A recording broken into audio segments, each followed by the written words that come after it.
Thanks for joining me today for our Thrive Thursday recipe.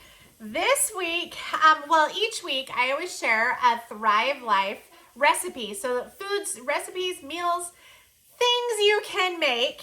I'll get my mind together today. Things you can make using freeze-dried foods featuring Thrive Life. So I am a Thrive Life consultant. I am also a food storage expert, and I figured if I was going to build my food storage, I may as well get a kickback and a little bit of a discount, right? So I signed up as a consultant. If you're thinking about building your food storage, I definitely recommend going that route. Being a consultant, it's great. As always, below this video, there's links to my Thrive Life website where you can purchase some of these ingredients, as well as a link to my blog where you can get a printable version of this recipe.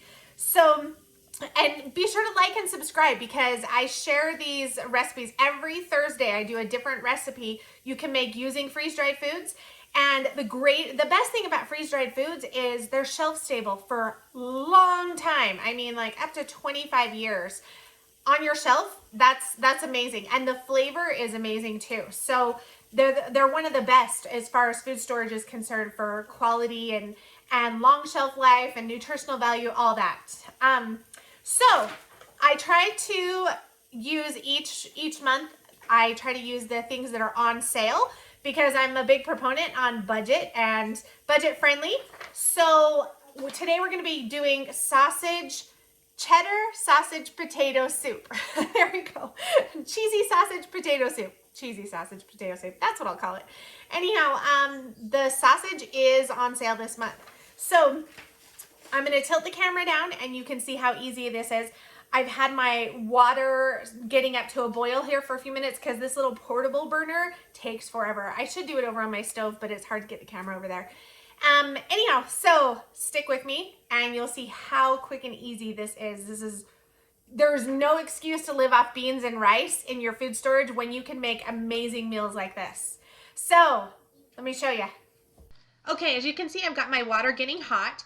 First thing I'm going to do is add these potato chunks from Thrive Life. Look how teeny tiny they are.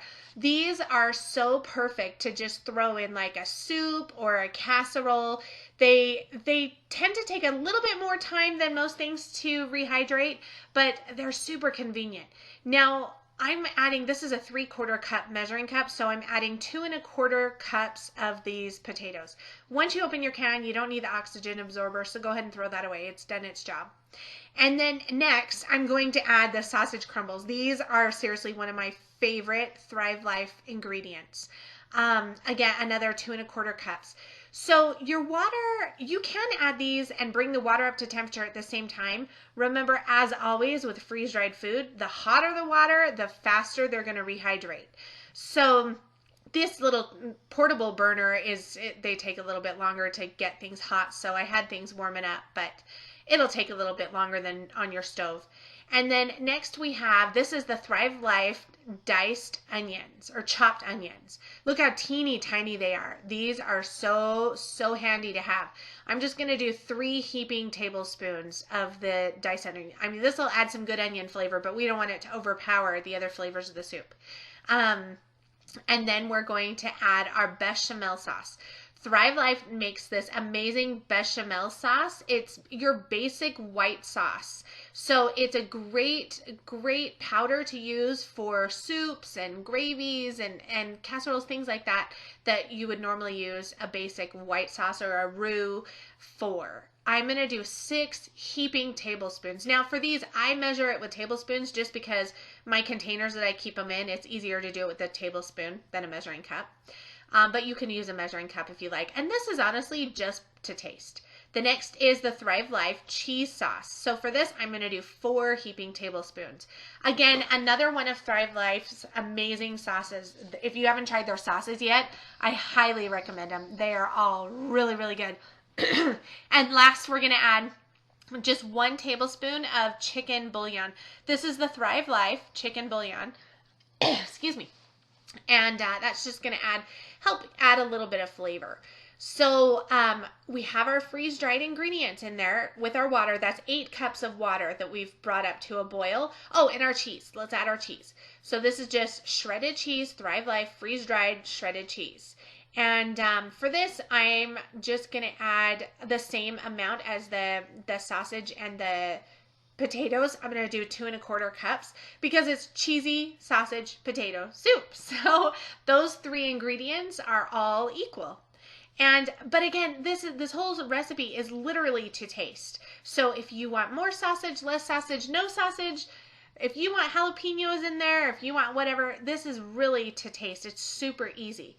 So now we've got all our ingredients in there. Now it's just a waiting game. So we're going to stir it all up and mix it up. And don't stress if you got some clumps from the powders. That's totally normal, but they will absorb into the liquid. So you're not going to have chunky soup. A lot of times if you do like a roux or some flour-based soups, you'll get those chunks and they can be hard to get out of your soup and kind of a pain because it makes a lumpy soup.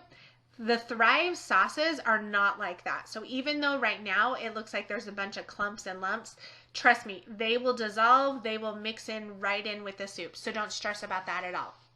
At this point, we're just gonna simmer our soup and let it rehydrate all the ingredients as well as thicken up. And you can always taste it along the way, see if it needs anything, if you want to adjust the flavors, anything like that.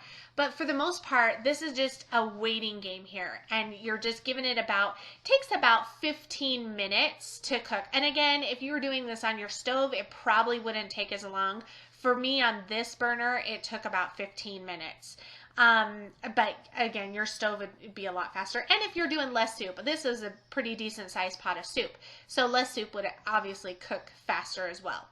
Then once it started to thicken up, I tasted it and it needed a little more flavor. So we're going to add 1 tablespoon of this Chef's Choice seasoning. It's amazing, kind of versatile seasoning, goes with about anything. And 1 tablespoon of the Thrive Life garlic.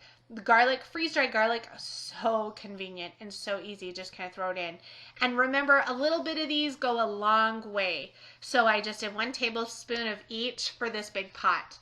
And then back to just letting it cook. So we're going to just let it simmer up till it gets thick. We can tell things are starting to rehydrate and time to dish up that soup. You can see all those potato chunks. When you stir, be sure to stir all the way down to the bottom because you have your cheese and your potato that'll kind of go to the bottom. But once your soup is rehydrated, there it is. And that's how easy it is. So literally you're just throwing everything in the pot and just waiting 15 minutes. Have it simmer until everything gets hydrated and you got your soup. So I can't really tilt the bowl because of the liquid, but pretty amazing. And I have a volunteer taste tester with me today. Lucky, see what you think. Steamy. It's pretty hot. Be careful. Yeah. You said it smelled good, so you know there's that. Mm-hmm. You like it? It's good. So, and it has everything should be rehydrated. Is it anything chewy still? Need a few minutes, or is it okay?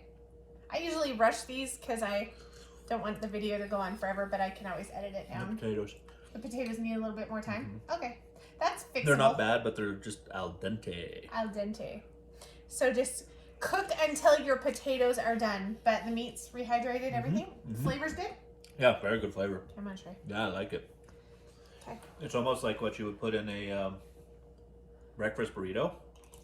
Or you could do that maybe over biscuits, like a biscuit sausage gravy. Mm-hmm. That'd be a heck of a breakfast. I don't mind the potatoes. They kind of have a bite to it. Mm-hmm. Yeah. Instead of being soft and mushy, they're not bad. They're not crunchy, but they're not soft and mushy either. Yeah, yeah. I don't know. In a soup, you could have them either way, I guess. Yeah. But these are good because they kind of have a bite. But I would say true preference. Yeah, yeah, pretty much. But it is good in a burrito.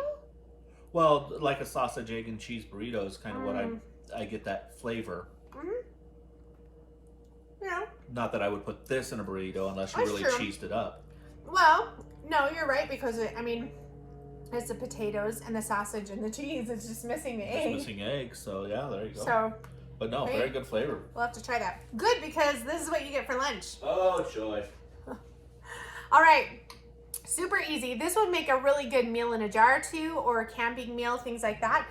You could pre-make all the ingredients and then take it and just, even in a hotel, most hotels have like a coffee maker or something that you could do the hot water, zip it up and let it sit for a few minutes, and voila, you've got your soup. So, oh, to college students, yep. Anyhow, thanks for watching. I hope you try the recipe. Leave us a comment. Let us know what you think. And if you have any other variations, if you like it spicy, you could add like chili peppers or something, green chilies or something in it too. So anyhow, enjoy and be sure to like and subscribe. And I will see you next week with next week's recipe. Nice. You ready?